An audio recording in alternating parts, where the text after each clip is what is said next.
Hello dear students, welcome back. So in the last classes, so we are in the discussion of how the real gases are deviate from the ideal behavior. Clear? How the ideal gas is different and how the real gas is different. So in that we have just taken one graph. So that is what PV versus PV versus pressure. That is what in the example of the Boyle's law. Clear? So Boyle's law ಇಟ್ಕೊಂಡು ಏನು ಮಾಡಿದ್ವಿ last class ಏನು ಮಾಡಿದ್ವಿ ನಾವು P V versus P graph ಅನ್ನು ತೆಗೆದು ನೋಡಿ ನಾವು ಡ್ರಾ ಮಾಡಿದ್ವಿ. ಸೊ ಅವಾಗ ನಮ್ಗೆ ಏನು ಗೊತ್ತಾಗಿತ್ತಪ್ಪ ಅಂತಂದ್ರೆ so ideal gas we are just getting in a straight line, that is the straight line parallel to x axis, but you consider other than the ideal gases, means what you just consider any real gases, they can show two types of deviation. One is called positive deviation, another one is called negative deviation, but we can't get a straight line that is parallel to x axis, so that we can conclude that so the nature of ideal gas is different and the nature of real gas is different. So with the continuation of that, we have just taken the another one graph for that. Again it is also based on the what the Boyle's law only. Again they have just drawn the graph of pressure versus volume. Clear? So ಮತ್ತೆ ಅವರು ಏನು ಮಾಡ್ತಾರಪ್ಪ ಅಂದ್ರೆ boils ಲಾ ಅನ್ನು ಇಟ್ಕೊಂಡು other statement ಮೇಲೆ pressure ಮತ್ತು volume ಬಗ್ಗೆ ಮಾತಾಡಬೇಕಾಗುತ್ತೆ. ಬಾಯ್ಲ್ಸ್ ಲಾ ಅಂದ್ರೆ ಹೌದಾ ಟೆಂಪರೇಚರ್ ಅನ್ನು ಕಾನ್ಸ್ಟೆಂಟ್ ಇಟ್ಟು ಪ್ರೆಷರ್ ಮತ್ತು ವ್ಯಾಲ್ಯೂಮ್ ಗ್ರಾಫ್ ಅನ್ನು ಡ್ರಾ ಮಾಡ್ತಾರೆ. ಹೌದಾ? ಸೊ ಅವಾಗ ಒಂದು ರಿಯಲ್ ಗ್ಯಾಸ್ ಅನ್ನು ತಗೊಂಡು ಒಂದು ಐಡಿಯಲ್ ಗ್ಯಾಸ್ ಕರ್ವ್ ಅನ್ನು ಇಟ್ಕೊಂಡು ಕಂಪ್ಯಾರಿಸನ್ ಮಾಡಿದಾಗ so they just got the graph like this. It is the what pressure versus volume. Clear? If you go like this, the pressure goes on increases. If you go like this, the volume goes on decreases. Clear? So pressure ಜಾಸ್ತಿ ಆದಾಗ volume ಏನಪ್ಪ ನಮಗೆ ಗೊತ್ತಾಗೈತ್ರಿ ಎರಡು inversely proportional ಅವು. Clear? So we can just observe here. Okay, this is what the rough what it is what we can say the idea what we get from the graph once we look it. So ನಮಗೆ ನೋಡಿದ್ರೆ ನಮಗೆ ಏನು ಸಾಧ್ಯಪ್ಪ ಅಂದ್ರೆ ಈ ಕಡೆ ಹೋದಾಗ pressure ಜಾಸ್ತಿ ಐತಿ, ಈ ಕಡೆ ಹೋದಾಗ ವ್ಯಾಲ್ಯೂ ಜಾಸ್ತಿ ಐತಿ. ಇದು ಕರ್ವ್ ಏನಪ್ಪ ಅಂದ್ರೆ ಐಡಿಯಲ್ ಗ್ಯಾಸ್ ಕರ್ವ್ ಐತಿ, ಇದು ಯಾವ್ದು ಕರ್ವ್ ಅಂದ್ರೆ ರಿಯಲ್ ಗ್ಯಾಸ್ ಕರ್ವ್ ಐತಿ. ಕ್ಲಿಯರ್? ಸೊ ಇನ್ನು ಜಸ್ಟ್ ಪಾಯಿಂಟ್ಸ್ ಡಿಸ್ಕಸ್ ಮಾಡ್ಕೊಂಡು ಹೋದಾಗ ನಮಗೆ ಏನು ಗೊತ್ತಾಗೈತಪ್ಪ ಅಂದ್ರೆ ಏನು ವೇರಿಯೇಷನ್ ಆಗುತ್ತೆ ಅಂತ ಗೊತ್ತಾಗೈತೆ. Okay, so just look at the points here. The plot pressure versus volume shows that under very high pressure ಇಲ್ಲಿ ಬಂದಾಗ under very high pressure for real gases more than the volume for ideal gas. ಅಂದ್ರೆ the real gas is more than that of the ideal gas ಅಂತ ಹೇಳ್ತಾರೆ. right? high pressure for example ಇಲ್ಲಿ ತಗೊಂಡು ಈ point ನಲ್ಲಿ pressure ಜಾಸ್ತಿ ಇದೆ, ಇಲ್ಲಿಂದ ಹೆಚ್ಚಾಗೋಗಿದೆ. ಹೌದಾ? ಈ ಪಾಯಿಂಟ್ ನಾವು ಜಸ್ಟ್ ಅಬ್ಸರ್ವ್ ಮಾಡಿದ್ರೆ ಕ್ಲಿಯರ್ ಏನಾಗಿದ್ರಲ್ಲಿ volume for the real gas is more than for the volume of the ideal gas ಅಂತ. ವ್ಯಾಲ್ಯೂಮ್ ಅಂದ್ರೆ ಇಲ್ಲಿ ವ್ಯಾಲ್ಯೂಮ್ ಈ ಕಡೆ. ಹೌದಾ? ಸೊ ಇಲ್ಲಿ ಜಸ್ಟ್ ಏನು ಮಾಡಿ ಗ್ರಾಫ್ ಮಾಡ್ತಿದ್ರಲ್ಲ ಜಸ್ಟ್ ಪಾಯಿಂಟ್ ಕೂಡಿಸ್ಕೊತ ಹೋಗ್ರಿ. ಸೊ ಇಲ್ಲಿ ಬಂದೈತೆ ನಾವು ಹೌದ್ರೆ ಯಾವ್ದು this is for the ideal gas. In ideal gas ಗೆ ಎಷ್ಟು ಇತ್ತು ವ್ಯಾಲ್ಯೂಮ್ ಇಷ್ಟ ಇದೆ ನಮ್ಮ ವ್ಯಾಲ್ಯೂಮ್. ಅದನ್ನ ನಾವು ಈಗ ಸೇಮ್ ಪಾಯಿಂಟ್ ದಾಗ ಇಲ್ಲಿ ರಿಯಲ್ ಗ್ಯಾಸ್ ಗೆ ತಗೊಂಡ್ಬಂದ್ರಪ್ಪ ಇಲ್ಲಿ ಹೋಗಿದ್ರೆ ಸೊ ಇಲ್ಲಿ ಬರ್ತೈತೆ. ಅಂದ್ರೆ ಅಂದ್ರೆ this is the volume of ideal gas and this is the volume of real gas. ಯಾವ್ದ್ರೆ ಇದೇನಪ್ಪ ಅಂದ್ರೆ ರಿಯಲ್ ಗ್ಯಾಸ್ ವ್ಯಾಲ್ಯೂಮ್ ಅಂದ್ರೆ ವ್ಯಾಲ್ಯೂಮ್ ಇಷ್ಟು ಜಾಗ ಇರ್ತದೆ, ಇಷ್ಟು ಗ್ಯಾಸ್ ಇರ್ತೈತೆ ಯಾವುದು ರಿಯಲ್ ಗ್ಯಾಸ್. ಅದ ಸೇಮ್ ಪಾಯಿಂಟ್ ಐಡಿಯಲ್ ಗ್ಯಾಸ್ ಎಷ್ಟು ಇರ್ತೈತೆ ಇಷ್ಟು ಇರ್ತೈತೆ. ಅಂದ್ರೆ ಏನ್ರಿ again the value is also different. ಬೇರೆ ನಮ್ಮ ವ್ಯಾಲ್ಯೂನ ಬಂದೈತಿ. ಅಂದ್ರೆ ರಿಯಲ್ ಗ್ಯಾಸ್ ಜಾಸ್ತಿ ವ್ಯಾಲ್ಯೂಮ್ ಆಕ್ಯುಪೈ ಮಾಡೈತಿ, ಬಟ್ ಐಡಿಯಲ್ ಗ್ಯಾಸ್ ಕಡಿಮೆ ಸ್ಪೇಸ್ ಅನ್ನು ಆಕ್ಯುಪೈ ಮಾಡೈತಿ. ಇದು ಒಂದು ಪಾಯಿಂಟ್ ಆಯ್ತು. ಹೌದ್ರೆ and at the low pressure both volumes approaches each other ಅಂತ ಹೇಳ್ತಾರೆ. ಅಂದ್ರೆ ಅದನ್ನ ನೋಡ್ರಿ ಏನಪ್ಪ ಅಂದ್ರೆ ಪ್ರೆಷರ್ ಕಡಿಮೆ ಮಾಡೋಕೆ ಬಂದಾಗ ಇನಿಷಿಯಲಿ ಬಂದಾಗ ಏನ್ ಮಾಡ್ತಿಪ್ಪ ಅಂದ್ರೆ ಇವೆರಡು ಕರ್ವ್ ಇಲ್ಲಿ ಕಟ್ ಆಗಿದಾವು. ಅದ್ರ ಜೊತೆಗೆ ಮತ್ತೆ ಏನ್ ಮಾಡಿದವಪ್ಪ ಅಂದ್ರೆ they are what it is approach each other. ಅಂದ್ರೆ ಎರಡು ಏನಪ್ಪ ಅಂದ್ರೆ ನಿಯರ್ ಆಗಿ ಹೋಗ್ತಿರ್ತಾವ ಅಂತ ಹೇಳ್ತಾವ. ಅಪ್ರೋಚ್ ಈಚ್ ಅದರ್ ಅಂದ್ರೆ ಇಲ್ಲಿ ಜಸ್ಟ್ ಕರ್ವ್ ಏನೈತೆ ಅಂದ್ರೆ ಬಹಳ ನಮಗೆ ಏನಪ್ಪ ವ್ಯತ್ಯಾಸ ಇಲ್ಲ. ಏನಾಗ್ಯಾವ ಎರಡು ಒಂದೇ ಲೆವೆಲ್ದಾಗ ಹೊಂಟಿದಾವೆ. ಬಟ್ ಅದನ್ನ ಏನಪ್ಪ ಪ್ರೆಷರ್ ಹೈ ಮಾಡಿದ್ರೆ ಏನಾಗ್ತೈತಿ there is a wide difference between the what real gas curve as well as ideal gas curve. ಅಂದ್ರೆ ಅದರ ಪ್ರೆಷರ್ ಅನ್ನು ಹೈ ಮಾಡಿ ನೋಡಿದ್ರೆ ಅವಾಗ ಏನಾಗ್ತೈತಿ ನಮ್ಗೆ ರಿಯಲ್ ಗ್ಯಾಸ್ಗೂ ಮತ್ತು ಐಡಿಯಲ್ ಗ್ಯಾಸ್ಗೆ ಕರ್ವ್ ಒಳಗೆ ಬಹಳಷ್ಟು ವ್ಯತ್ಯಾಸ ಆಗ್ತೈತಿ. ಬಟ್ ಅದರ ಪ್ರೆಷರ್ ಕಡಿಮೆ ಮಾಡಿದಾಗ ಏನಾಗ್ತೈತಿ they are just tending are they are just approaches to each other. Once they cut each other ಎರಡು ಇಲ್ಲಿ ಏನಾಗ್ತವೆ ಕಟ್ ಆಗ್ತವೆ ಎರಡು.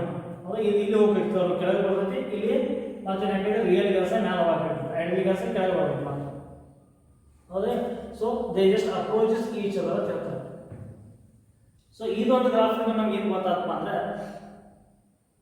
So ideal gas and real gas they can never meet each other. ಅಂದರೆ ಅವೆರಡು ಎಟ್ ಅ time ಏನಪ್ಪ ideality ಅಂದರೆ ಅದ್ರ ಅಂದರೆ ಐಡೆಂಟಿಟಿಯನ್ನು ತೋರಿಸಕ ಸಾಧ್ಯನೇ ಇಲ್ಲ. ಸೊ ಐಡಿಯಲ್ ಗ್ಯಾಸ್ ಐಡೆಂಟಿಟಿನ ಬೇರೆ ಐತಿ, ರಿಯಲ್ ಗ್ಯಾಸ್ ಐಡೆಂಟಿಟಿನ ಬೇರೆ ಐತಿ. ಸೊ ಅದು ಯಾಕೆ ಬೇರೆ ಐತಿ ಅನ್ನೋದಕ್ಕೆ ಏನಪ್ಪ ಅಂದ್ರೆ ನಮ್ಗೆ ಕ್ವಶನ್ ಆಗ್ತಾವೆ ಮತ್ತು. ಸೊ ಹಿಂಗೆ ಯಾಕೆ ಆಯ್ತು ಹೌದ್ರಿ? ಸೊ ಐಡಿಯಲ್ ಗ್ಯಾಸ್ ನಾವು ಐಡಿಯಲ್ ಗ್ಯಾಸ್ ಅಂತ ಯಾಕೆ ಕರೀತೀವಿ ಅಥವಾ ಹೈಪೋಥೆಟಿಕಲ್ ಅಂತ ಯಾಕೆ ಕರೀತೀವಿ?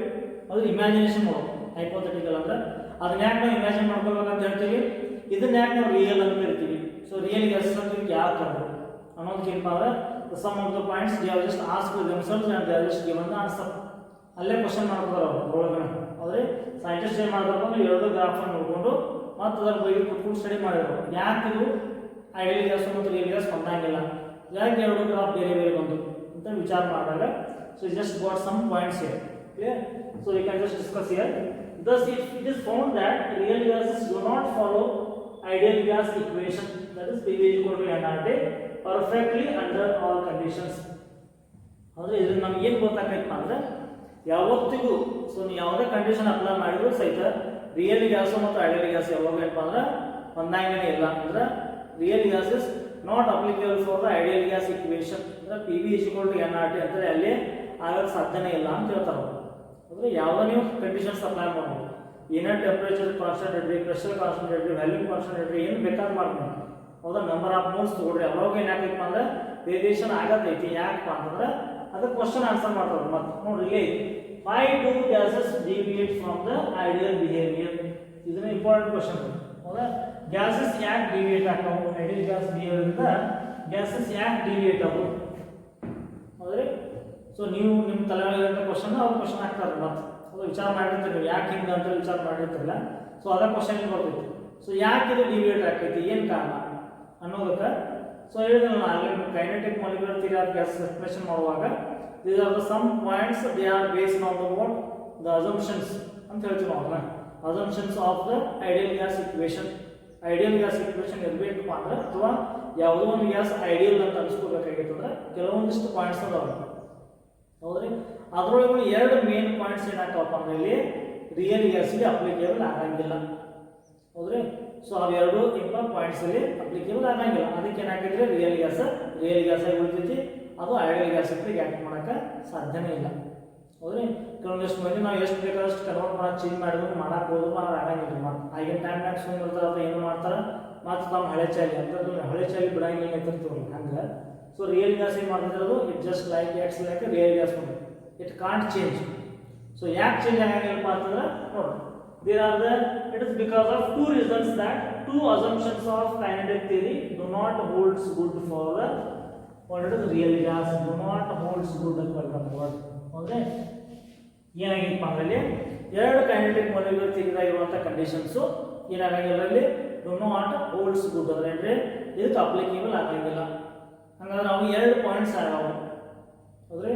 ಆ ಎರಡು ಪಾಯಿಂಟ್ಸ್ ಯಾವಪ್ಪ ಅಂತಂದ್ರೆ ಅಲ್ಲೊಂದು ಸ್ಟೇಟ್ಮೆಂಟ್ ಬರ್ತೈತಿ ಅಂದ್ರೆ there is no force of attraction or repulsion between the gaseous molecules. ಎರಡು ಗ್ಯಾಸಸ್ ಮಾಲಿಕ್ಯೂಲ್ಸ್ ನಡುವೆ ಯಾವುದೇ ಥರ ಅಟ್ರಾಕ್ಟಿವ್ ಫೋರ್ಸು ಇಲ್ಲ, ರಿಪಲ್ಸಿವ್ ಫೋರ್ಸು ಇಲ್ಲ. ಸೊ ತಮ್ಮ ಪೂರ್ತಿಯಾಗಿ ತಾವು ಹೋಗ್ತಿರ್ತಾವೆ. ಅವೇನು ಒಂದ್ಕೊಂಡು ಸಮೀಪ ಬರಂಗಿಲ್ಲ, ಒಂದ್ಕೊಂಡು ದೂರ ದೂರ ಮುಗಿಸಂಗಿಲ್ಲ ಅಂತ ಹೇಳ್ತಾವೆ. ಸೊ ಯೂಶುವಲಿ ನಮ್ಗೆ ಗೊತ್ತೈತ್ರಿ ಮಾಲಿಕ್ಯೂಲ್ಸ್ ಅಂತ ಅಂದಾಗ there must be force of attraction ಹೌದಾ ಅಥವಾ ರಿಪಲ್ಷನ್ ಇರಬೇಕು. ಸೊ ಎರಡೂ ಇಲ್ಲ ಅಂತ ಹೇಳ್ತಾವೆ ನಾವು ಎಲ್ರಿ ಐಡಿಯಲ್ ಗ್ಯಾಸ್ ಹೌದಾ. ಅದು ಒಂದೇ statement there is no force of attraction ಅಂತ ತೊಗೊಂಡು ನಾವಿಲ್ಲಿ ಅಂದರೆ ಅಟ್ರಾಕ್ಷನ್ ಯಾಕೆ ತೊಗೊಂಡು ಗೊತ್ತಾಗ್ತದೆ. ಅಟ್ರಾಕ್ಷನ್ ಆ್ಯಂಡ್ ರಿಪಲ್ಷನ್ ಅಂತ ಐತಲ್ಲಿ. ಸೊ ನಮಗೆ ರಿಪಲ್ಷನ್ ಅವಶ್ಯಕತೆ ಇಲ್ಲ, ಜಸ್ಟ್ ನಮಗೇನಪ್ಪ ಅಟ್ರಾಕ್ಷನ್ ಬೇಕಾಗಿದೆ ಅಷ್ಟೇ. There is no force of attraction between the molecules of gas. ಇದು ಒಂದೇ ಕಂಡೀಷನ್. ಇದು ಯಾವುದಪ್ಪ ಅಂದರೆ ಕೈನೆಟಿಕ್ ಥಿಯರಿ ಆಫ್ ಗ್ಯಾಸಸ್ ಒಳಗೆ ಬರುವಂಥ ಸ್ಟೇಟ್ಮೆಂಟ್ ಹೌದಾ. ಈ ಸ್ಟೇಟ್ಮೆಂಟ್ ಏನು ಮಾಡೋದಪ್ಪ ಅಂದ್ರೆ ಇದ್ರ ಹಾದಿ ತಪ್ಪಿಸ್ತೈತಿ, ರಿಯಲ್ ಗ್ಯಾಸ್ ಹಾದಿ ತಪ್ಪಿಸ್ತೈತಿ ಹೌದ್ರಿ. ಅದು ರಿಯಲ್ ಗ್ಯಾಸ್ ಯಾಕೆ ಅನ್ಸ್ಕೊತೈತಿ ಮಾಡೋದಕ್ಕೆ ಇದು ಒಂದೇ ಕಾರಣ. ಇನ್ನು ಎರಡನೇದು ಏನಪ್ಪ ಅಂದ್ರೆ the volume of the molecule is negligibly small as compared to the total volume of gas. ಅಥವಾ ಏನಾಗ್ತದೆ each molecule is very very negligible as compared to the total volume of the gas ಅಂತ ಬರ್ತದೆ. ನಾವು ಒಂದು molecule ತೊಗೊಂಡ್ರೆ ಅದು negligible ಹೋಗಿ ಬಿಡ ಅನ್ಬೋದು ನಾವು ಅಂದರೆ ಟೋಟಲ್ ಗ್ಯಾಸ್ ಕನ್ಸಿಡರ್ ಮಾಡಿದಾಗ ಅದು ಒಂದು ಮಾಲಿಕ್ಯೂಲ್ ನಮಗೆ ಫರಕ್ ಬಿಡಂಗಿಲ್ಲ. ಅದನ್ನ ಹೇಳಿದ ಎಕ್ಸಾಂಪಲ್ ನೀವು ಒಂದು ಏನಪ್ಪ ಸಮುದ್ರದೊಳಗಿಂದ ಅಥವಾ ಒಂದು ನದಿ ಒಳಗಿಂದ ಒಂದು ಗ್ಲಾಸ್ ನೀರು ತಗೊಂಡು ದಂಡಿಗೆ ಸೇರಿರಪ್ಪ ಅಂದ್ರೆ ಇನ್ನೂ ಫರಕ್ ಕಾಣಂಗಿಲ್ಲ, ಹೌದ್ರಿ ಅಂತ ಅನಿಸ್ತಿರ್ತೈತೆ ನಾವು. ಬಟ್ ಅದು ಒಂದು ಗ್ಲಾಸ್ ಅಲ್ಲ, ಹೌದಿಲ್ಲ. ಸೊ ನಾವು ಅಂತೀವಿ ಏನು ಫರಕ್ ಬಿಡೋದೈತೆ, ಬಟ್ ಅದು that glass of water is matters only, ಹೌದ್ರಿ. ಅದನ್ನ ಏನಪ್ಪ ಅಂದ್ರೆ ಇದು ರಿಯಲ್ ಗ್ಯಾಸ್ ಒಳಗೆ ಬರ್ತೈತಿ. ಅಂದ್ರೆ ರಿಯಲ್ ಗ್ಯಾಸ್ ಒಳಗೆ ಈ ಎರಡು ಕಂಡೀಷನ್ಸ್ ಏನಾಗಂಗಿಲ್ಲ, ಅಪ್ಲಿಕೇಬಲ್ ಆಗಂಗಿಲ್ಲ. ಅಂದ್ರೆ ಏನ್ರಿ, ಆ ಎರಡು ಕಂಡೀಷನ್ ಇದಕ್ಕೆ ಅಪ್ಲೈ ಆಗಂಗಿಲ್ಲ. ಏನು ಅಪ್ಲೈ ಆಗಂಗಿಲ್ಲ ರೀ? there is no force of attraction or repulsion between the gaseous molecules, will not holds good for the real gas. And next another one is what? The volume of each molecule is very negligible as compared to the total volume of the gas.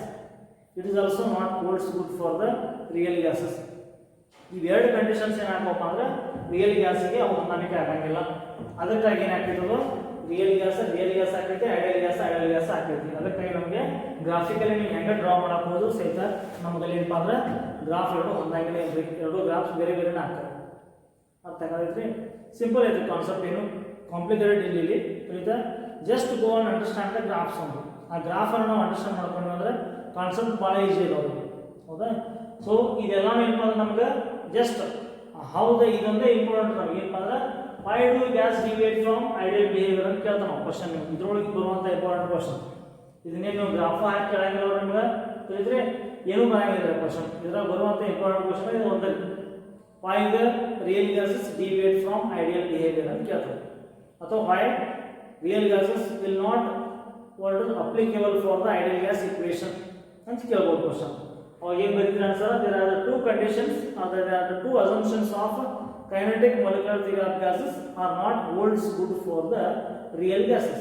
So ಯಾವಪ್ಪ ಅಂದ್ರೆ first one, there is no force of attraction or repulsion between the gaseous molecules. Second one ಯಾವಪ್ಪ ಅಂತಂದ್ರೆ the volume of each molecule is very negligible as compared to the total volume of the gas. So ಎರಡು ಏನಪ್ಪ ಅಂದ್ರೆ assumptions ಸುಳ್ಳಾಗ್ತಾವೆ. So ಹೆಂಗೆ ಸುಳ್ಳಾಗ್ತಾವ ಅಂದ್ರೆ ನೋಡ್ರಿ ಏನಾಗ್ತಿದೆ ನೋಡಿ. ಮತ್ತೊಂದು ಕ್ವಶನ್ ಆಗ್ತಾವೆ. ಇದು ಒಂದನೇ ಕ್ವಶನ್ ಮುಗಿದಿದೆ. ಎರಡನೇ ಕ್ವಶನ್ ಏನಪ್ಪ, what are the conditions under which gas deviate from ideality? ಅಂದ್ರೆ ಹಾಗಾದ್ರೆ ಏನು ಕಂಡೀಷನ್ ಅದಾವ, ಏನು ಕಂಡೀಷನ್ ಆಯ್ತು? ಇವೆರಡು ಕಾರಣ ಅದ್ರಿ, ಬಟ್ ಅದ್ರ ಕಂಡೀಷನ್ ಏನು ಕಂಡೀಷನ್ ಆದಾಗ ಏನಾಗ್ತದೆ ಐಡಿಯಲ್ ಗ್ಯಾಸ್ ಇಕ್ವೇಷನ್ ಆಗಲಿಲ್ಲ ಅನ್ನೋದಕ್ಕೆ ಏನಪ್ಪ ಅಂದ್ರೆ ಎರಡು ಕ್ವಶನ್ಸ್ ಆಗ್ತಾವ ನೋಡ್ರಿ. ಅದ್ರಾಗ ಏನಪ್ಪ ಅಂದ್ರೆ ನೋಡ್ರಿ ಇಲ್ಲಿ ಅಸಂಪ್ಷನ್ಸ್ 1 ಅಂತ ಹೇಳ್ತಾವ. ಅಸಂಪ್ಷನ್ಸ್ ಎ, ಈ ಒಂದೇ ಅಸಂಪ್ಷನ್ ತಗೋತಾರ. If assumption A is correct, ಒಂದೇ ಅಸಂಪ್ಷನ್ ಅಲ್ಲಿ ಕರೆಕ್ಟ್ ಇತ್ತು ಅಂತ ನಾವು ತಿಳ್ಕೊಂಡಿದ್ವಿ ಅಂದ್ರೆ ಹೌದ್ರಿ, ಹೌದಾ ಹೇಳ್ತಾರೆ ಏನಪ್ಪ ಒಳ್ಳೆ assumption, there is no force of attraction or repulsion between the gases molecules ಅಂತ ಹೇಳ್ತಾನೆ ನಾವು ಸ್ಟೇಟ್ಮೆಂಟ್. ಇದರೊಳಗೆ kinetic molecular theory of gases ಇದು ಎದಕ್ಕೆ ಅಪ್ಲೈ ಆಗತೈತ್ರಿ? ರಿಯಲ್ ಗ್ಯಾಸಿಗೆ ಅಪ್ಲೈ ಆಗತೈತಿ, ಹೌದಾ. ಸೊ ಹಾಗಾದ್ರೆ ನಾವು ರಿಯಲ್ ಗ್ಯಾಸಿಗೆ ಅದನ್ನ ನಾವು ತೊಗೊಂಡಿವ, ಐಡಿಯಲ್ ಗ್ಯಾಸಿಗೆ ಅಪ್ಲೈ ಆಗತೈತೆ ಅದನ್ನ ನಾವು ರಿಯಲ್ ಗ್ಯಾಸಿಗೆ ತೊಗೊಂಡು ನೋಡಿದಾಗ ಸೊ ನಾವು ಹೇಳ್ತೀವಿ ಏನಾಗ್ತೀವಪ್ಪ, easily gases can be liquefy ಅಂತ ನಾವು ವರ್ಡ್ ಯೂಸ್ ಮಾಡ್ತೀವಿ, ಹೌದ್ರಿ. Are gases are highly compressible ಅಂತ ಹೇಳ್ತಾನೆ ಪ್ರಾಪರ್ಟಿ ಹೇಳ್ಬೇಕಾದ್ರೆ, ಹೌದ್ರಿ. ಯಾವುದೋ ಒಂದು ಗ್ಯಾಸ್ ಏನಪ್ಪ ಅಂದ್ರೆ ಹೈಲಿ ಕಾಂಪ್ರೆಸಬಲ್ ಐತಿ, ಅದನ್ನ ನಾವು ಏನು ಮಾಡ್ಬೋದು, ಲಿಕ್ವಿಡ್ ಆಗಿ ಕನ್ವರ್ಟ್ ಮಾಡ್ಬೋದು ಅಂತ ಹೇಳ್ತೀವಿ. ಹಾಗಾದ್ರೆ ಲಿಕ್ವಿಡ್ ಆಗಿ ಕನ್ವರ್ಟ್ ಆಗತೈತಪ್ಪ ಅಂತ ಅರ್ಥ ಏನ್ರಲ್ಲಿ, the gases molecules are coming closer to each other ಅಂತ ಹೇಳಿದ್ರಿ. ಸೊ ನಿಮ್ಗೆ ವ್ಯಾಲ್ಯೂಮ್ ಕಡಿಮೆ ಆಗಬೇಕು, ವ್ಯಾಲ್ಯೂಮ್ ಕಡಿಮೆ ಆಗ್ಬೋದು ಹೋದಾಗ ಅದೇನಾಗಿ ಕಾಂಪ್ರೆಸ್ ಆಗಿ ಲಿಕ್ವಿಡ್ ಹಾಕಿದ್ ನಮ್ಗೆ. ವ್ಯಾಲ್ಯೂಮ್ ಕಡಿಮೆ ಆಗೋದ್ರ ಅರ್ಥ ಏನ್ರಿ, ಆ ಗ್ಯಾಸಸ್ ಮಾಲಿಕ್ಯೂಲ್ಸ್ ನಿಯರ್ ಬರತ್ತವು. ಆ ಗ್ಯಾಸಸ್ ಮಾಲಿಕ್ಯೂಲ್ಸ್ ನಿಯರ್ಲಿ ಬರತ್ತವ ಅಂದ್ರೆ ಅರ್ಥ ಏನ, there must be force of attraction, correct ರೀ. ಆ ಗ್ಯಾಸಸ್ ಮಾಲಿಕ್ಯೂಲ್ಸ್ ಒಂದಕ್ಕೊಂದು ಸಮೀಪ ಬರತ್ತವ ಅಂದ್ರೆ ಅರ್ಥ ಏನಲ್ಲಿ ಅದು ಎರಡು ತರ ಒಂದು ಅಟ್ರಾಕ್ಟಿವ್ ಫೋರ್ಸ್ ಐತಿ ಅಂತ ಅರ್ಥ ಆಗ್ತೈತಿ ನಮ್ಗೆ, ಹೌದಾ. ಅಟ್ರಾಕ್ಟಿವ್ ಫೋರ್ಸ್ ಇಲ್ಲಂದ್ರೆ ಅದು ನಾವು ಯಾವುದಾದ್ರು ಕಂಟೈನರ್ ಕಾಂಪ್ರೆಸ್ ಮಾಡ್ತೀವಿ, ಕಂಟೈನರ್ ಆಗಲೇ ಬ್ಲಾಸ್ಟ್ ಆಗಿ ಹೋಗ್ಬೇಕಾಗಿತ್ತು ನಮಗೆ, ಹೌದ್ರಿ. ಹಂಗಾಗಂಗಿಲ್ಲ, ಯಾಕಪ್ಪ ಅಂದ್ರೆ there is a force of attraction between the gases molecules, ಅರ್ಥ ಆಗೈತ್ರಿ. ಅದಕ್ಕಾಗಿ ಏನಾಕೈತಪ್ಪ ಅಂದ್ರೆ ಈ ಒಂದೇ ಏನಾಕೈತ್ರಿ, ಒಂದೇ ಏನಾಕೈತಪ್ಪ ಅಂದ್ರೆ ಅದು ಅಸಂಪ್ಷನ್ ರಾಂಗ್ ಆಗ್ತೈತಿ, ಅರ್ಥ ಆಗೈತ್ರಿ. ಅದ್ರ ಹೇಳ್ತಾರೆ right. If assumption A is correct, the gas will never liquefy ಅಂತ ಹೇಳ್ತಾನೆ. ಹಂಗಾದ್ರೆ ಗ್ಯಾಸ್ ಯಾವತ್ತೂ ಲಿಕ್ವಿಫೈ ಮಾಡಬಾರ್ದಾಗಿತ್ತು, ನಾವು ಮಾಡಕ್ಕೆ ಸಾಧ್ಯನೇ ಇರ್ತಿರ್ಕಿಲ್ಲ. But we know that real gases liquefy when cooled and compressed. So ನಾವು ಯಾವಾಗ ರಿಯಲ್ ಗ್ಯಾಸ್ ಅನ್ನ ಏನು ಮಾಡ್ಬೇಕು, ಇವ ಕಡಿಮೆ ಟೆಂಪರೇಚರ್ ಒಳಗಿಟ್ಟು ಏನು ಮಾಡ್ತೀವಿ, ಕೂಲ್ ಮಾಡ್ಬೋದು ಅದನ್ನ ಕಾಂಪ್ರೆಸ್ ಮಾಡಿಬಿಟ್ಟು ಅಂದ್ರೆ ಏನಾಗ್ತೈತೆ ಅದು ಲಿಕ್ವಿಡ್ ಆಗ್ತೈತಿ ಅಂತ ನಮಗೆ ಗೊತ್ತೈತಿ, ಹೌದಾ. When the gases will cooled and compressed ಅಂತ ಹೇಳ್ತಾನೆ. ಟೆಂಪರೇಚರ್ ನೀವು ಕಡಿಮೆ ಮಾಡ್ಕೋತ ಬಂದು ಅದನ್ನ ಹಂಗೆ ಕಾಂಪ್ರೆಸ್ ಮಾಡ್ಕೋತ ಟೆಂಪರೇಚರ್ ಕಡಿಮೆ ಮಾಡ್ಕೋತ ಬಂದಿರಪ್ಪ ಅಂದ್ರೆ ಗ್ಯಾಸ್ ಮಾಲಿಕ್ಯೂಲ್ಸ್ ಏನಾಗ್ತಾವು ಒಂದಕ್ಕೊಂದು ನಿಯರ್ ಬರ್ತಾವೆ, ಅವಾಗ ಏನಾಕೈತದು ಗ್ಯಾಸ್ ಇದ್ದು ಲಿಕ್ವಿಡ್ ಆಗಿ ಕನ್ವರ್ಟ್ ಆಕೈತಿ.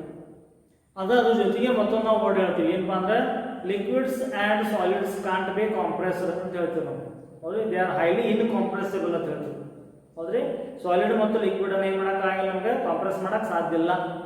ಯಾಕಪ್ಪ ಅಂದ್ರೆ ಅಲ್ಲಿ ಮಾಲಿಕ್ಯುಲರ್ ಇಂಟ್ರಾಕ್ಷನ್ ಅಷ್ಟೇ ಇರ್ತೈತಿ. ಮಾಲಿಕ್ಯುಲರ್ ಇಂಟ್ರಾಕ್ಷನ್ ಹೇಳಿದ್ರೆ ಅಟ್ರಾಕ್ಟಿವ್ ಫೋರ್ಸ್ ಜೊತೆಗೆ ರಿಪಲ್ಸಿವ್ ಫೋರ್ಸು ಅಷ್ಟೇ ಆ್ಯಕ್ಟ್ ಮಾಡ್ತಿರ್ತೈತಿ in the case of solid and liquid. ಅರ್ಥ ಆಗಿದ್ರೆ ಗ್ಯಾಸಸ್ ಒಳಗೆ ಭಾಳಷ್ಟು ಗ್ಯಾಪ್ ಇದಿರ್ತದೆ ನೋಡು ಮಾಲಿಕ್ಯೂಲ್ಸ್ ನೋಡು. ಹಿಂಗಾಗಿ ಅಲ್ಲಿ ಯೂಶ್ವಲಿ ನಮಗೇನಪ್ಪ ಅಂದ್ರೆ ಅಟ್ರಾಕ್ಷನ್ ಅಷ್ಟೇ ಕಂಡು ಬರ್ತೈತೆ, ನಾವು ರಿಪಲ್ಷನ್ ಕಂಡು ಬರಂಗಿಲ್ಲ. ಹೌದ್ರಿ, ಯಾಕಂದ್ರೆ ಭಾಳ ದೂರ ಇರ್ತಾವೆ. ಅವ್ನು ನೀವು ತೊಗೊಂಡು ಬಂದು ಏನೋ ಒಂದು ಸಣ್ಣ ಸ್ಪೇಸ್ದಾಗ ಕಾಂಪ್ಲಿಕೇಟೆಡ್ ಮಾಡಿ ಕಾಂಪ್ರೆಸ್ ಮಾಡಿ ಇಟ್ಟಿರಪ್ಪ ಅಂದ್ರೆ ಜಸ್ಟ್ ಲಿಕ್ವಿಡ್ ಹಾಕೈತಲ್ಲ ಅಷ್ಟೇ. ಆ ಲಿಕ್ವಿಡ್ ಇದನ್ನು ಮತ್ತೆ ನೀವು ಹೊರಗೆ ಸಾಲಿಡ್ ಮಾಡ್ತೀನಿ ಸಾಧ್ಯ ಇಲ್ಲ. ಬಟ್ ಏನ್ರಿ, gases can be converted as liquid when how it is it can be cooled and compressed. ನೀವು ಟೆಂಪ್ರೇಚರ್ ಕಡಿಮೆ ಮಾಡ್ಕೋತ ಬರಬೇಕು, ಆಮೇಲೆ ಅದ್ರ ಜೊತೆಗೆ ಕಾಂಪ್ರೆಸ್ ಮಾಡಬೇಕಾದ್ರೆ ಪ್ರೆಷರ್ ಅಪ್ಲೈ ಮಾಡಬೇಕು. High pressure with very low temperature ಅಂತ. ಅಂದರೆ ಟೆಂಪ್ರೇಚರ್ ಅಗದಿ ಕಡಿಮೆ ಮಾಡ್ಕೊಳ್ತಾ ನೀವು ಹೈ ಪ್ರೆಷರ್ ಅಪ್ಲೈ ಮಾಡಿದ್ರೆ ಗ್ಯಾಸ್ ಇದ್ದು ಲಿಕ್ವಿಡ್ ಆಗಿ ಕನ್ವರ್ಟ್ ಆಗ್ತದೆ, ಅದಕ್ಕೇನು ಸಮಸ್ಯೆ ಇಲ್ಲ. ಹೌದ್ರಿ, ಸೊ ಅದೇನಪ್ಪ ಅಂದ್ರೆ ನೀವು ನೋಡ್ರಿ ಇದು I think next this shows that real gases have force of attraction ಅಂತ ಹೇಳ್ತಾನೆ. And liquids difficult to compress because they show repulsion of molecules ಅಂತ ಹೇಳ್ತಾನೆ. ಅದನ್ನು ನಾವು ಲಿಕ್ವಿಡ್ ತೊಗೊಂಡಿದ್ರೆ ಕಾಂಪ್ರೆಸ್ ಮಾಡಕ್ಕೆ ಹೋಗ್ತೀವಪ್ಪ ಅಂತಂದ್ರೆ ಆಗಂಗಿಲ್ಲ. ಯಾಕೆ ಆಗಂಗಿಲ್ಲಪ್ಪ ಅಂದ್ರೆ ಈಚ್ ಮಾಲಿಕ್ಯೂಲ್ಸ್ ನೋಡೋ ಪ್ರತಿಯೊಂದು ಮಾಲಿಕ್ಯೂಲ್ಸ್ ಏನೈತಿ ಅಟ್ರಾಕ್ಟಿವ್ ಫೋರ್ಸ್ ಜೊತೆಗೆ ರಿಪಲ್ಸಿವ್ ಫೋರ್ಸು ಅಷ್ಟೇ ಇರ್ತೈತಿ ಅಂತ ಹೇಳ್ತಾರೆ. ಹೌದ್ರಿ, ಅದೇ ಹೇಳಿದ್ರೆ ನೀವು ಒಂದು ಬೆಂಚ್ ಮೇಲೆ 3 ಜನ ಕೂತ್ರು ಕಂಫರ್ಟ್ ಆಗಿ ಕೂತಿರ್ತೀವಿ, ಒಬ್ಬೊಬ್ಬರು ಹತ್ಕೊಂಡು ಕೂತಿರ್ತೀವಿ. 4 ಜನ ಕುಣಿಸ್ಕೊತೀವಿ. ಇನ್ನು 5 ಜನ ಕುಣಿಸ್ಮ ಅಂದ್ಕೊಳ್ಳಿ ಒಂದು ಸ್ವಲ್ಪ ಪ್ರೆಷರ್ ಹಾಕಿಡಿದ್ವಿ ನಾವು. ಮತ್ತು 6 ಜನ ಕುಣಿಸ್ಮ ಅಂದ್ರೆ ಏನು ಮಾಡ್ತಾನೆ, ಈ ಕಡೆ ಆ ಕಡೆ ಮುಗಿಸ್ತಿರ್ತಾನೆ, ಆ ಕಡೆ ಈ ಕಡೆ ಮುಗಿಸ್ತಿರ್ತಾನೆ. ಕರೆಕ್ಟಾ? ಸೊ ಅಲ್ಲಿ ಸಾಧ್ಯನೇ ಆಗಂಗಿಲ್ಲ. ಹಂಗೆ ಫೋರ್ಸ್ ಆಫ್ ಅಟ್ರಾಕ್ಷನ್ ಜೊತೆಗೆ ಏನಾಕೈತೆ ರಿಪಲ್ಷನ್ ಹಾಕೈತಿ. ಅಂದರೆ ಮಿನಿಮಮ್ ಸ್ಪೇಸ್ ಎಷ್ಟು ಆಕ್ಯುಪೈ ಮಾಡಬೇಕಲ್ಲ ಅಷ್ಟು ಆಕ್ಯುಪೈ ಮಾಡಿದ್ರೆ ಈಗಾಗಲೂ ಯಾವ್ರಿ ಸಾಲಿಡ್ ಮತ್ತು ಲಿಕ್ವಿಡ್. ನೀವು ಅದನ್ನು ಇನ್ನೂ ಏನಾರ ಕಾಂಪ್ರೆಸ್ ಮಾಡಕ್ಕೆ ಹೋದ್ರಪ್ಪ ಅಂದ್ರೆ ಏನಾಗ್ತೈತೆ, there must be repulsion between the molecules so that they are highly incompressible. Which one? Solid and liquid. But gases can be compress. Gases can be compressed. How it is compressed or how gases can be converted into liquid? By making cooled and compressed. Cool ಮಾಡ್ಕೊತ compress ಮಾಡಬೇಕು ಅಂದರೆ ಗ್ಯಾಸನ್ನು ನೀನು liquid ಆಗಿ convert ಮಾಡಬಹುದು. ಹೌದಾ? ಇದೇನಪ್ಪ ಒಂದನೇ ಕಂಡೀಷನನ್ನು ಅಪ್ಲೈ ಆಗಂಗಿಲ್ಲ. In next if assumption B is correct, ಎರಡನೇದು ಹೇಳ್ತಾನೆ. ಎರಡನೇದು ಅಂದರೆ the volume of each gas ಅಥವಾ the volume of each molecule is very negligible as compared to the total volume of the gas. ಆ ಟೋಟಲ್ ವ್ಯಾಲ್ಯೂಮ್ ಕನ್ಸಿಡರ್ ಮಾಡಿದಾಗ ಆ ಒಂದು molecule ಏನಪ್ಪ ಅಂದ್ರೆ ಭಾಳಷ್ಟು ನೆಗ್ಲಿಜಿಬಲ್ ಐತಿ. ಅದ್ರದ್ದು ಏನಪ್ಪ ತಲೆ ಕೆಡಿಸ್ಕೊಳ್ಳೋ ಅವಶ್ಯಕತೆ ಇಲ್ಲ ಅಂತ. ಇದ್ರೂ ಅಷ್ಟೇ, ನೀವು ಆದರೂ ಅಷ್ಟೇ ತಿರ್ತಾರೆ ಕೆಲವೊಂದಿಷ್ಟು ಜನಕ್ಕೆ ಮನ್ಯಾಗ. ಹೌದಾ? ಭಾಳ ಮಾತು ಕೇಳೋದು ಉಡಾಳಾಗಿರೋದು ಹೇಳ್ತಿರ್ತಾರೆ ಮನ್ಯಾಗ. ನೀವು ಇದ್ರೂ ಅಷ್ಟೇ ಐತಿ, ಆದರೂ ಅಷ್ಟೇ ಐತಿ. ಹಂಗೆ ಇವ್ರು ಹೇಳ್ತಾರೆ ಒಂದು ಮಾಲಿಕ್ಯೂಲ್ ಐಡಿಯಲ್ ಗ್ಯಾಸ್ ಐತಪ್ಪ ಅಂತ ಹೇಳ್ತಾರೆ ಅವರು. ಅಲ್ಲಿ ಆ ಮಾಲಿಕ್ಯೂಲ್ಸ್ ನಡುವೆ ಏನಪ್ಪ ಅಂದ್ರೆ ಒಂದು ಮಾಲಿಕ್ಯೂಲ್ ಇದ್ರೂ ಅಷ್ಟೇ ಐತಿ, ಹೋದ್ರೂ ಅಷ್ಟೇ ಐತಿ ಅಂತ ಅವ್ರು ಹೇಳ್ತಾರೆ. ಬಟ್ ಅದನ್ನು ನಾವು ಏನಪ್ಪ ಕಂಪ್ಯಾರಿಸನ್ ಮಾಡ್ತಾವೆ. ಇದಕ್ಕೆ ರಿಯಲ್ ಗ್ಯಾಸಿಗೆ ಕಂಪ್ಯಾರಿಸನ್ ಮಾಡಿದಾಗ ಏನಾಗ್ಬೇಕು statement? If assumption B is correct, then pressure versus volume graph is for ideal and real gas should be coincide ಅಂತ ಹೇಳ್ತಾರೆ. ಹೌದ್ರಿ? ಸೊ ಹಂಗಾದ್ರೆ ಈಗ ನಾವು ಗ್ರಾಫ್ ಮಾಡಿದೀವಲ್ಲ, ಪ್ರೆಷರ್ ವರ್ಸಸ್ ವ್ಯಾಲ್ಯೂಮ್ ಗ್ರಾಫ್ ಮಾಡಿದೀವಿ ನಾವು ಗ್ರಾಫ್. ಹೌದಾ? ಸೊ ಹೇಳ್ತೀವಿ ನಾವು ಅಲ್ಲಿಂದ ಗ್ಯಾಸಸ್ ಈಚ್ ಮಾಲಿಕ್ಯೂಲ್ಸ್ ಏನಪ್ಪ ಅಂದ್ರೆ ಅಲ್ಲಿ ಏನು ನಮಗೆ ಡಿಫ್ರೆನ್ಸ್ ಆಗಂಗಿಲ್ಲ. ಹೌದು, ಏನೋ ಮ್ಯಾಟ್ರ್ ಇಲ್ಲ ಅಂತಂದಾಗ ಸೊ ಏನಾಗಬೇಕಾಗಿತ್ತು ಇಲ್ಲಿ, ಇವೆರಡು ಗ್ರಾಫ್ಸ್ ಒಂದು ಲೈನಾಗ ಬರಬೇಕಾಗಿತ್ತು. ಹೌದ್ರೆ? ಯಾಕಂದ್ರೆ ಪ್ರೆಷರ್ ಮತ್ತು ವ್ಯಾಲ್ಯೂಮ್ ಎರಡು ವ್ಯಾಲ್ಯೂಮ್ ಸೇಮ್ ತೊಗೊಂಡಿವಿ ನಾವು, ಟೆಂಪ್ರೇಚರ್ ಕಾನ್ಸ್ಟೆಂಟ್ ಇದ್ದೀವಿ. ಹೌದ್ರೆ? ವ್ಯಾಲ್ಯೂಮ್ ನಮ್ದು ಸೇಮ್ ಐತಿ, ನಾವು ಪ್ರೆಷರ್ ಅಪ್ಲೈ ಮಾಡ್ಕೊಂಡು ಹೊಂಟಿವಿ. ಹಂಗಂದಾಗ ಏನಾಗಬೇಕಾಗಿತ್ತು, ಇವೆರಡು ಲೈನ್ ಒಂದೊಂದು ಕೋಇನ್ಸೈಡ್ ಆಗಬೇಕಾಗಿತ್ತು. ಬಟ್ ಹಂಗಾಗಿಲ್ಲ. ಯಾಕಾಗಿಲ್ಲ ಅಂದ್ರೆ ರಿಯಲ್ ಗ್ಯಾಸ್ ಆಗಿರುವಂಥ ಒಂದೊಂದು ಮಾಲಿಕ್ಯೂಲ್ ಏನು ಮಾಡ್ತಾವೆ, ಅದ್ರ ಏನು ಮಾಡ್ತಾವಪ್ಪ ಅಂದ್ರೆ ಪ್ರೆಷರ್ ತೊಗೊಳ್ತಾವು, ವ್ಯಾಲ್ಯೂಮ್ ಜಾಸ್ತಿ ಮಾಡ್ಕೊಳ್ತಾವೆ. ಹೌದ್ರಿ? ಅದನ್ನ ನಿಮಗೆ ಗೊತ್ತಿತ್ತು. ಕಾಮನ್ ಆಗಿ ನಾವೇನು ಬಲೂನ್ ಊದ್ತಿರ್ತೀವಿ ನಾವು, ಒಂದು ಸರ್ಟನ್ ವ್ಯಾಲ್ಯೂಮ್ ಅಂದ್ಮೇಲೆ ಸ್ಟಾಪ್ ಮಾಡಿ ನಿಲ್ತಿರ್ತೀವಿ ಅಂದ್ರೆ ಇರ್ತೈತೆ ಬಲೂನ್. ಅದಕ್ಕೆ ನಾವು ಸ್ವಲ್ಪ ಜಾಸ್ತಿ ನಾವು ಊದಿರಪ್ಪ ಅಂದ್ರೆ ಡಬ್ಬ ತೊಗೊಳ್ಬೋದು. ಹೌದ್ರಿ? ಅದರಲ್ಲಿ some of the molecules make a matter in that. ಹೌದ್ರಿ? ಆ ಬಲೂನ್ ಹೊಡಿತಂದ್ರೆ ಏನಾಗ್ತದೆ ಅಲ್ಲಿ ಒಂದು ಅಥವಾ ಒಂದು ಎರಡು ಮಾಲಿಕ್ಯೂಲ್ ಜಾಸ್ತಿ ಬ್ಲೋ ಮಾಡಿರಪ್ಪ ಅಂದ್ರೆ ಸ್ವಲ್ಪ ಜಾಸ್ತಿ ನೀವು ಗಾಳಿ ಹಾಕಿರೋದು ಅರ್ಥನಲ್ಲಿ ಅದು ಹೊಡಿತು. ಯಾಕೆ ಹೊಡಿತಪ್ಪ ಅಂದ್ರೆ ಇಷ್ಟೆಲ್ಲ ಗಾಳಿ ಹೊಡೆದಿರ್ತದೆ, ನೀವು ಜಸ್ಟ್ ಏನು ಲಾಸ್ಟ್ ಒಂದು ಎರಡು ಅಥವಾ ಒಂದು ಸ್ವಲ್ಪ ಏನು ಊದಿದಿರಲ್ಲ ಗಾಳಿ, ನಾವು ಸ್ವಲ್ಪ ಇನ್ನು ಎಕ್ಸ್ಟ್ರಾ ಆ್ಯಡ್ ಮಾಡಿರಲಿಲ್ಲ, ಆ ಎಕ್ಸ್ಟ್ರಾ ಆ್ಯಡ್ ಮಾಡಿ ಗ್ಯಾಸ್ಗೆ ಹೊಡಿತದೆ. ಅರ್ಥ ಆಗುತ್ತೆ? ನಾವು ಅದು ಸ್ವಲ್ಪ ನೀವು ಬ್ಲೋ ಮಾಡಿ ಅದು ಅಲ್ಲೇ ಗಂಟು ಹಾಕಿಬಿಟ್ರೆ ಅದು ಒಂದು ನಾರ್ಮಲ್ ಕಂಡೀಷನ್ ಇರುತ್ತಲ್ಲ, ಒಂದು ಬಲೂನ್ ಒಂದು ಕಂಡೀಷನ್ ಇರ್ತದೆ, ಅದು ಇಂತಿಷ್ಟು ಗ್ಯಾಸ್ ಇಳಿಸ್ತದೆ ಅವರು. ನೀವು ಅದಕ್ಕಿಂತ ಜಾಸ್ತಿ ಎಲ್ಲ ಹಾಕಬೇಕು ಹೊಡಿತದೆ ಕಾಮನ್ ಆಗಿ. ಬಟ್ ಹಂಗಂತೇಳಿ ಟೋಟಲ್ ಎಲ್ಲ ಗ್ಯಾಸಿಗೆ ಹೊಡಿತಂತ ಅರ್ಥ ಅಲ್ಲ. ನೀವೇನು ಲಾಸ್ಟ್ ಮೂಮೆಂಟ್ಗೆ ಏನೋ ಸ್ವಲ್ಪ ಜಾಸ್ತಿ ಉದಿರ್ತಿರಲ್ಲ, ಅದು ಅಲ್ಲಿ ಮ್ಯಾಟರ್ ಆಗ್ತೈತಿ. ಹಂಗೆ ಏನಾಗ್ತಿದ್ದಿಲ್ಲ, ಪ್ರತಿಯೊಂದು ಮಾಲಿಕ್ಯೂಲ್ಸ್ ಏನಾಗ್ತಾವ, ಇಷ್ಟು ಗ್ಯಾಸ್ ತೊಗೊಂಡಿದ್ವು ಅಂತ ಅಂತಿದ್ರಲ್ಲಿ ಅದ್ರಾಗ ಇರುವಂಥ ಪ್ರತಿಯೊಂದು ಮಾಲಿಕ್ಯೂಲ್ಸ್ಗೂ ಮ್ಯಾಟರ್ ಆಗ್ತಾವೆ. ಬಟ್ ಇಲ್ಲೇನ ಸ್ಟೇಟ್ಮೆಂಟ್ ಒಳಗೆ ಏನು ಹೇಳ್ತಾನವ, kinetic molecule theory of gas ಕರೆ ಏನು ಹೇಳ್ತಾನೆ, ಒಂದು ಮಾಲಿಕ್ಯೂಲ್ ಆದರೆ ನೆಗ್ಲಿಜಿಬಲ್ ಐತಿ, ಅದ್ರದ್ದು ಏನು ಕೆಲಸ ಇಲ್ಲ, ಅಂದರೆ ಅದ್ರದ್ದು ಏನು ನಾವು ಅಷ್ಟು ತಲೆ ಕೆಡಿಸೋ ಅವಶ್ಯಕತೆ ಇಲ್ಲ ಅಂತ ಹೇಳ್ತಾನೆ. ಹೌದ್ರಿ, these are the two conditions which are not holds good for the real gases ಅಂತ ಹೇಳ್ತಾನೆ. ಹೌದ್ರಿ, if assumption B is correct, then pressure versus volume graph for the ideal and real gas should be coincide. Thus, individual molecules of real gas have definite volume compared to the total volume of gas. ಹೌದ್ರಿ, so ಅದನ್ನು ನಾವು partial pressure, ಡಾಲ್ಟನ್ಸ್ ಲಾ partial pressure ಅಂತ ನೋಡಿದಾಗ pressure exerted by all the gases. ಹೌದ್ರಿ, ಒಂದು container ಒಳಗೆ ಏನು ಮಾಡಿದ್ವಿ ನಾವು, ಎಲ್ಲ ಗ್ಯಾಸಸ್ ಹಾಕಿದಿರಿ, ಒಂದೊಂದು ಮೂಲ ಹಾಕಿದಿರಿ ಅಂದ್ರೆ ಆ ಒಂದು ಮಾಲಿಕ್ಯೂಲ್ ಏನೈತಲ್ಲಿ ಇಂಡಿವಿಜುವಲ್ ಪ್ರೆಷರ್ ಇದ್ದೇ ಇರ್ತೈತಿ. ಅಂದರೆ it is just like a matter only, ಅಂದರೆ ಅದ್ರಲ್ಲಿ ಮ್ಯಾಟ್ರ್ ಆಗತ್ತೈತಿ. ಅದನ್ನು ತೆಗೆದು ಉದ್ದು ಕಂಪ್ಯಾರಿಸನ್ ಮಾಡಿದ್ರೆ ಸಾಧ್ಯನೇ ಇಲ್ಲ ಅಂತ ಹೇಳ್ತಾರೆ. ಹೌದ್ರಿ, ಅದಕ್ಕಾಗಿ ಏನಾಗ್ತೈತಿ ಇಲ್ಲಿ ideal gas is different, real gas is different. So what I wanted to try to say is what I wanted to tell you are what the text book wanted to tell you that text book ನಿಮ್ಗೆ ಏನು ಹೇಳಕ್ ಹೊಂಟೈತಿ ಅಥವಾ ನಾ ಏನು ಹೇಳಕ್ ಹೊಂಟೀನಿಪ್ಪ ಅಂತಂದ್ರೆ, ideal gas ಮತ್ತು real ಗ್ಯಾಸ್ಗೆ ಭಾಳಷ್ಟು ವ್ಯತ್ಯಾಸ ಐತಿ. ಐಡಿಯಲ್ ಗ್ಯಾಸ್ ಏನಂದ್ರೆ ಹೈಪೋಥೆಟಿಕಲ್, ಅಂದ್ರೆ ನಾವು ಅಸಂಪ್ಷನ್ ಮಾಡ್ಕೊಳ್ಬಹುದು ಅಷ್ಟೇ. ಅಂದರೆ ಒಂದು ಗ್ಯಾಸನ್ನು ಪೂರ್ತಿ ವ್ಯಾಕ್ಯೂಮ್ ಒಳಗೆ ಒಂದು ಹೈಪೋಥೆಟಿಕಲ್ ತೊಗೊಂಡು ಇಮ್ಯಾಜಿನೇಷನ್ ಮಾಡ್ಕೊಂಡು ಅವ್ರು ಏನು ಮಾಡ್ತಾರಪ್ಪ, ಕ್ರಿಯೇಟ್ಸ್ ಮಾಡ್ಕೊಂಡು ಹೋಗೋದು ಅವೆಲ್ಲ. ಹೌದಾ, ಯಾವ ಥರ ಆ್ಯಕ್ಟ್ ಆಗ್ತೈತಿ, ಪ್ರೆಷರ್ ಮತ್ತು ಹೆಂಗೆ ರಿಲೇಷನ್ ಐತಿ, ಏನು ಆಗ್ಬೋದು ಅಂತೇಳಿ ಏನಪ್ಪ ಅಂದರೆ ಇವೆಲ್ಲ ನಮ್ಗೆ ಸ್ಟಡಿ ಮಾಡ್ಕೊಂಡು ಹೋಗಿ. ಮತ್ತು ಇದನ್ನ ಯಾಕೆ ನಾವು ಮಾಡಬೇಕು ಅಂತಂದ್ರೆ, ನಾವು ಒಂದು ಪ್ರೆಷರ್, ವ್ಯಾಲ್ಯೂಮ್ ಮತ್ತು temperature, these are the 3 important variables which can study in a depth of that. Means once we know the in depth of that particular constraints, so we can what it is imagine that at what gas at which temperature it is going to be, what it is what compressor and what the temperature we have to follow and what volume we get and at what pressure we get it as a liquid state. ಅಂದರೆ ಯಾವುದೋ ಒಂದು ಗ್ಯಾಸನ್ನು ನೀವು liquid ಆಗಿ convert ಮಾಡಕತ್ತಿದ್ರಿ ಅಥವಾ ಯಾವುದೋ ಒಂದು ಗ್ಯಾಸನ್ನು ಕಾಂಪ್ರೆಸ್ ಮಾಡ್ತಿದ್ರಿ. ಹೌದಾ, ಅವಾಗ ನಮ್ಗೆ ಏನು ಗೊತ್ತಾಕೈತೆ ಅಂದ್ರೆ ಈ 3 ವ್ಯಾಲ್ಯೂಸ್ ನಮಗೆ ಸರಿಯಾಗಿ ಗೊತ್ತಿತ್ತಂದ್ರೆ ನಮ್ಗೆ ಟೆಂಪ್ರೇಚರ್ ಯಾವಾಗ ಕಡಿಮೆ ಮಾಡಬೇಕು, ಯಾವಾಗ ಜಾಸ್ತಿ ಮಾಡಬೇಕು. ಹೌದಾ, ಆಮೇಲೆ ಯಾವ ಟೆಂಪ್ರೇಚರ್ ಒಳಗೆ ಇದು ಕೂಲ್ ಆಗ್ತೈತಿ. ಹೌದ್ರಿ, ಸೊ ಎಷ್ಟು ವ್ಯಾಲ್ಯೂಮ್ ಹೆಚ್ಚು ಆಗ್ತೈತಿ ಅನ್ನೋದು ಏನಪ್ಪ ನಮ್ಗೆ ಡಿಟೇಲ್ ಆಗಿ ಸ್ಟಡಿ ಆಗ್ತದೆ. ಅದ್ರ ಸಲುವಾಗಿ ಏನು ಮಾಡಿದವರು ಈ ಲಾಸ್ ಅನ್ನು ನಿಮ್ಗೆ ಕೊಟ್ಟಿದ್ದಾರೆ. ಕ್ಲಿಯರ್? ಸೊ ಮತ್ತು ರಿಯಲ್ ಗ್ಯಾಸಿಗೆ ಮತ್ತು ಐಡಿಯಲ್ ಗ್ಯಾಸಿಗೆ ಡಿಫ್ರೆನ್ಸ್ ಐತಿ. ಹೌದು, ಅದಕ್ಕೆ ಯಾಕೆ ರಿಯಲ್ ಗ್ಯಾಸ್ ಅನ್ಬೇಕು, ಇದಕ್ಕೆ ಯಾಕೆ ಐಡಿಯಲ್ ಗ್ಯಾಸ್ ಅನ್ಬೇಕು. ಸೊ ರಿಯಲ್ ಗ್ಯಾಸ್ ಇದ್ದು ಐಡಿಯಲ್ ಗ್ಯಾಸ್ಗಿಂತ ಹೆಂಗೆ ಡಿಫ್ರೆಂಟ್ ಅದಾವೆ ಅನ್ನೋದ್ರ ಬಗ್ಗೆ ನಾವು ಸ್ಟಡಿ ಮಾಡಿದ್ವಿ. ನೆಕ್ಸ್ಟ್ ಸೆಷನ್ ನಾವೇನು ಮಾಡೋಣಪ್ಪ ಅಂತಂದ್ರೆ, ಇದೇ ರಿಯಲ್ ಗ್ಯಾಸಸ್ ಅನ್ನು ತೊಗೊಂಡು ಅಂದರೆ ಐಡಿಯಲ್ ಗ್ಯಾಸನ್ನು ಇಟ್ಕೊಂಡು ಏನು ಮಾಡ್ತಾರೆ ಅವರು, ಐಡಿಯಲ್ ಗ್ಯಾಸ್ ಇಕ್ವೇಷನ್ ಐತೆ ನಮ್ಗೆ ಏನೈತ್ರಿ, PV = nRT ಅಂತ ಐತಿ. PV = nRT. This is for ideal gas equation. The same equation how we can convert it for the what real gas ಅಂತ ಹೇಳ್ತಾರೆ. ಅಂದರೆ ಇದೇ ಒಂದು ಇಕ್ವೇಷನ್ ಅನ್ನು ಇಟ್ಕೊಂಡು ಇದು ನಾವು ರಿಯಲ್ ಗ್ಯಾಸ್ ಹೆಂಗೆ ಬರೀಬಹುದು ಅಂತ ತೋರಿಸ್ಕೊಟ್ಟಾಗಪ್ಪ ಅಂದ್ರೆ van der Waals force, van der Waals ಅಂತಕ್ಕಂಥ ಈಕ್ವೇಷನ್, ವಾನ್ ಡರ್ ವಾಲ್ಸ್ ಅಂತಕ್ಕಂಥ ಸೈಂಟಿಸ್ಟ್ ಏನು ಮಾಡಿದ್ರೆ ತೋರಿಸ್ಕೊಡ್ತಾರೆ. ಕ್ಲಿಯರ್? ಅದಕ್ಕಾಗಿ ಅದನ್ನ ಹೇಳ್ತಾರಪ್ಪ ಅಂದ್ರೆ van der Waals equation for the real gases ಅಂತ ಬರ್ತೈತಿ. ಅಂದರೆ van der Waals equation for the real gases ಅಂತ ಬರ್ತೈತಿ. ಇದೇ ಈಕ್ವೇಷನ್ ಇಟ್ಕೊಂಡು ನಾವೇನು ಮಾಡಬೇಕು, ಹಿಂಗೆ ಕನ್ವರ್ಟ್ ಮಾಡೋದು, ರಿಯಲ್ ಗ್ಯಾಸಿಗೆ ಕನ್ವರ್ಟ್ ಮಾಡೋದು. ಹೌದಾ, and next we have the compressibility factor ಅಂತ ಬರ್ತೈತಿ. So they are again the 2 important things. Clear? So that we can just consider into the what next section.